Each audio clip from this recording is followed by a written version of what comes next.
Galatians 5:13-26. For you were called to freedom, brothers and sisters. Only do not use your freedom as an opportunity to indulge your flesh, but through love serve one another. For the whole law can be summed up in a single commandment, namely, you must love your neighbor as yourself. However, if you continually bite and devour one another, beware that you are not consumed by one another. But I say, live by the Spirit, and you will not carry out the desires of the flesh. For the flesh has desires that are opposed to the Spirit, and the Spirit has desires that are opposed to the flesh. For these are in opposition to each other, so that you cannot do what you want. But if you are led by the Spirit, you are not under the law. Now the works of the flesh are obvious: sexual immorality, impurity and debauchery, idolatry and witchcraft, hatred, discord, jealousy, fits of rage, selfish ambition, dissensions, factions, and envy, drunkenness, orgies, and the like. I warn you, as I did before, that those who live like this will not inherit the kingdom of God. But the fruit of the Spirit is love, joy, peace, patience, kindness, goodness, faithfulness, gentleness, and self-control. Against such things there is no law. Now those who belong to Christ have crucified the flesh with its passions and desires. If we live by the Spirit, let us also behave in accordance with the Spirit. Let us not become conceited, provoking one another, being jealous of one another.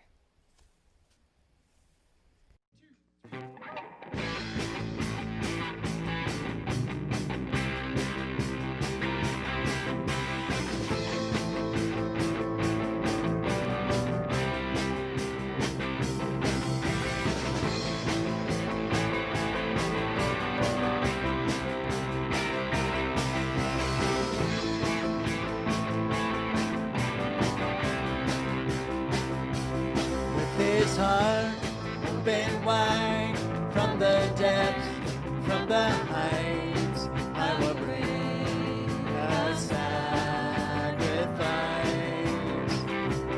With these hands lifted high, hear my song, hear my cry, I will bring a sacrifice. I will bring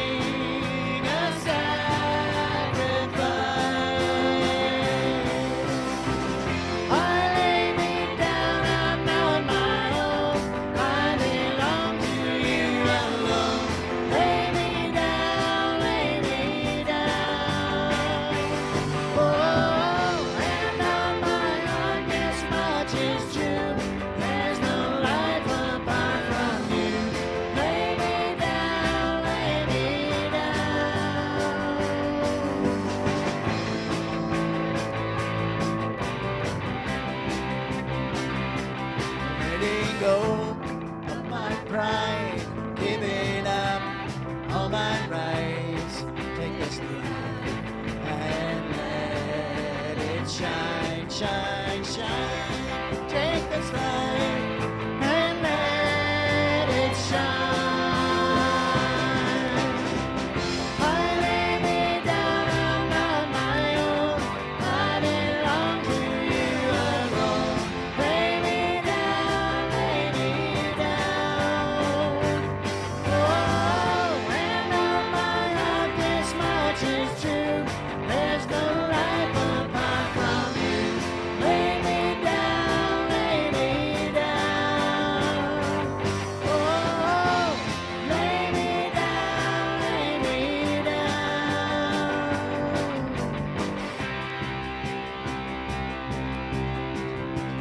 It will be my joy to say, your will, your way. It will be my joy to say, your will, your way. It will be my joy to say, your will, your way, always. It will be my joy to say, your will, your way. It will be my joy to say, your way.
C.S. Lewis's book, The Screw Tape Letters, there's a suggestion from the older demon to the younger demon that the whole goal with Christians in particular, but people in general, is just to get them to do good things for the wrong reason, or at the wrong time, or in the wrong proportion.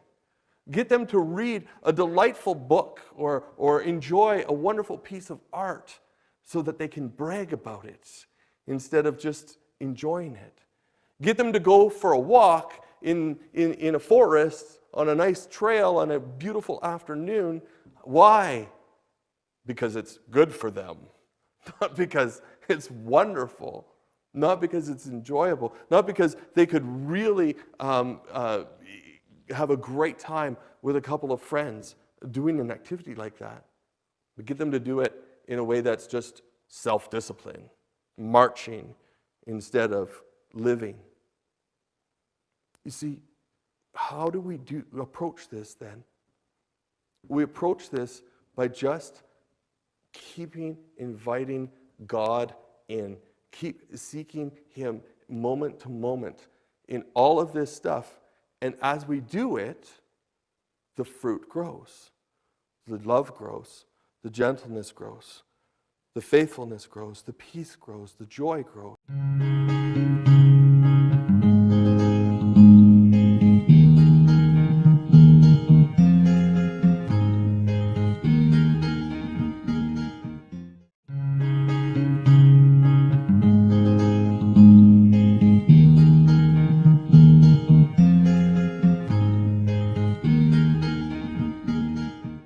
In 2 Timothy, Paul writes to us and says that God gave us a spirit not to be timid, but that His Spirit is supposed to make us powerful, loving, and self-disciplined. Today we're talking about love and self-control, and I want to add a third word. It's neglect. So love would be our good choices, and neglect would be our poor choices. Self-control, it's in the middle. It's our choice to make that good choice or that bad choice. I think of it like a control dial on your stove. In the off position, it would be neglect. As you turn your stove on, or as you start loving, the more and more you love, the hotter it gets. So it's still our choice, right? Are we going to neglect, or are we going to turn that our love all the way on to the highest position? It's our choice. So what do you love? What are you loving well? But also, what do you neglect? What are you neglecting poorly? There's a long list of things. You can start with your dog. You know, you leave it too long in its kennel. What about your house? The things you own, your car? It gets a lot more personal and intimate after that. Do you neglect your girlfriend or your boyfriend? Your spouse? Your kids? Do you neglect your family? Or are you loving all of them? Are you doing okay? The most important one, what about your relationship with God? Are you loving that, or are you neglecting that?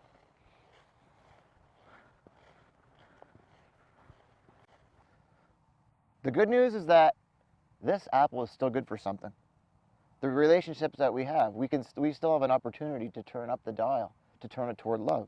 This has been neglected and forgotten, but it's still good for applesauce, for apple juice. There's even a seed inside of it that could be planted to plant another tree. You can have another tree in this orchard. So it's never too late.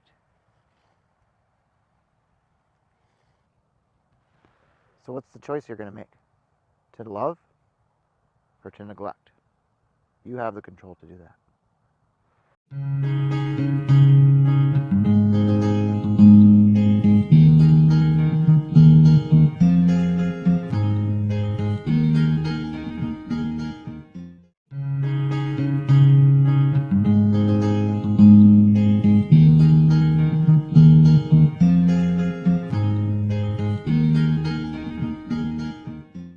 And the people in Galatia are saying all of this nasty stuff in the world and in our culture that's going to tear us down.